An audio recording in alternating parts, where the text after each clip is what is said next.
None of them were criminals. None of them had violent records. Most were described by psychologists as emotionally stable, intelligent, and perfectly normal young men. They were told the experiment would last 2 weeks. It lasted 6 days. Because within less than a week, students who had volunteered for a psychology study began psychologically breaking each other down in ways nobody expected. Guards became cruel. Prisoners became emotionally shattered. And the line between roleplay and reality slowly disappeared. What happened inside that basement would become one of the most disturbing psychological experiments in American history. And decades later, people still argue over what it truly revealed about human nature. The late 1960s and early 1970s were a tense time in America. Public trust in institutions was collapsing. Violence, war protests, civil rights struggles, and political scandals dominated headlines. At the same time, psychologists were becoming obsessed with one terrifying question. Why do ordinary people commit acts of cruelty? The horrors of World War II were still fresh in public memory.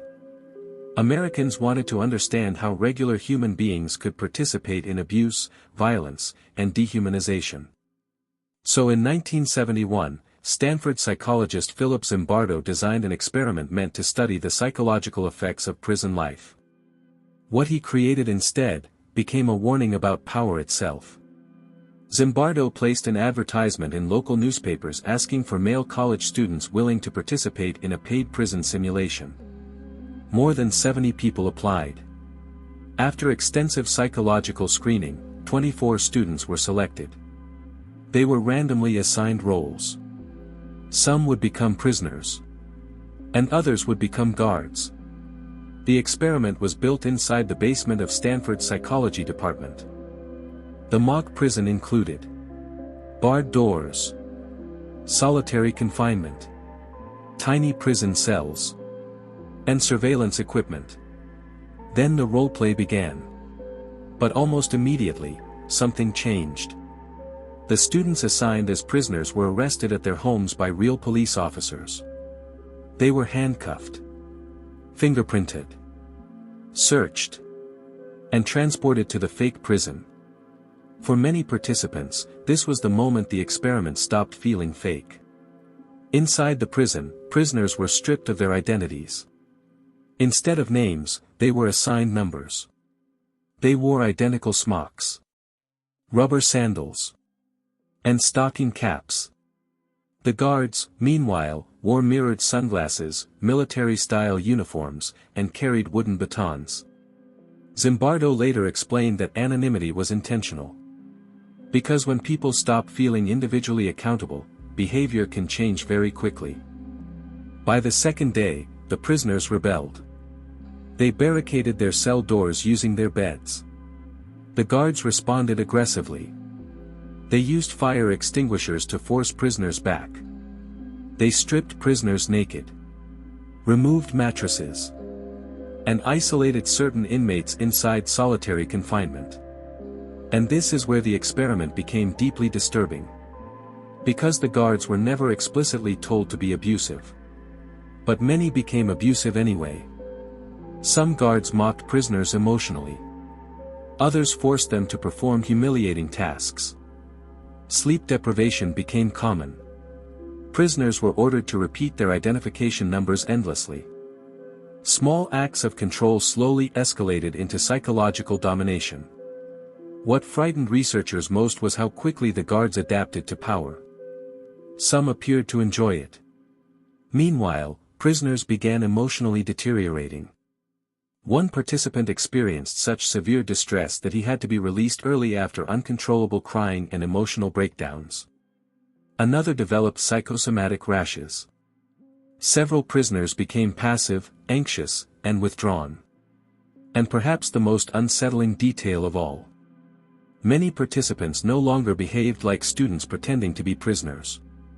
They behaved like prisoners. What happened inside Stanford shocked the public because it challenged a comforting belief. That cruelty is committed only by cruel people. The experiment suggested something far more uncomfortable. That under certain systems, ordinary people can become capable of harmful behavior simply by adapting to roles, authority, and group pressure. The guards were not violent criminals. They were students. Young men who, only days earlier, had been attending classes, eating with friends, and living normal lives. But the environment changed them. Or at least, that was the conclusion many people drew. Zimbardo argued that systems and social roles can overpower individual morality. In other words, sometimes people do terrible things not because they are inherently evil, but because the environment rewards cruelty and suppresses empathy. And that idea terrified people. Because if true, it meant almost anyone could be influenced under the right conditions. By the sixth day, the experiment had spiraled so badly that outside observers began questioning whether it should continue at all. One young psychologist visiting the prison was horrified by what she witnessed. She later confronted Zimbardo directly, asking how he could watch students suffer without stopping the experiment. That confrontation changed everything. Soon afterward, the experiment was terminated. What was originally planned to last 2 weeks ended after just 6 days. In the years that followed, the Stanford Prison Experiment became one of the most famous psychology studies ever conducted. But it also became one of the most criticized. Critics argued that participants may have been acting. Guards may have been influenced by researchers. And ethical boundaries were crossed. Others questioned whether the findings could truly explain real-world human behavior. But despite the controversy, the experiment permanently changed psychology. It forced researchers to confront uncomfortable questions about ethics, authority, and human vulnerability. Decades later, the Stanford Prison Experiment still disturbs people for one reason. It doesn't feel distant. It feels familiar. History repeatedly shows what can happen when institutions remove individuality, accountability, and empathy. Whether in prisons, militaries, workplaces, or online communities, people can slowly normalize behavior they once would have condemned. And perhaps that is the experiment's real legacy. Not that humans are naturally evil, but that human behavior is deeply shaped by systems, incentives, fear, power, and belonging. Most people want to believe they would resist cruelty if placed in those circumstances. But the Stanford experiment suggests something deeply unsettling. Many participants probably believed the same thing. Today, the basement prison no longer exists. But the questions it raised remain painfully relevant. How much of our morality is truly our own? How easily can power distort empathy? And under the right pressure, what are ordinary people actually capable of becoming? The Stanford Prison Experiment was supposed to study prison life. Instead, it exposed something far more disturbing: the fragile line between civilization and cruelty.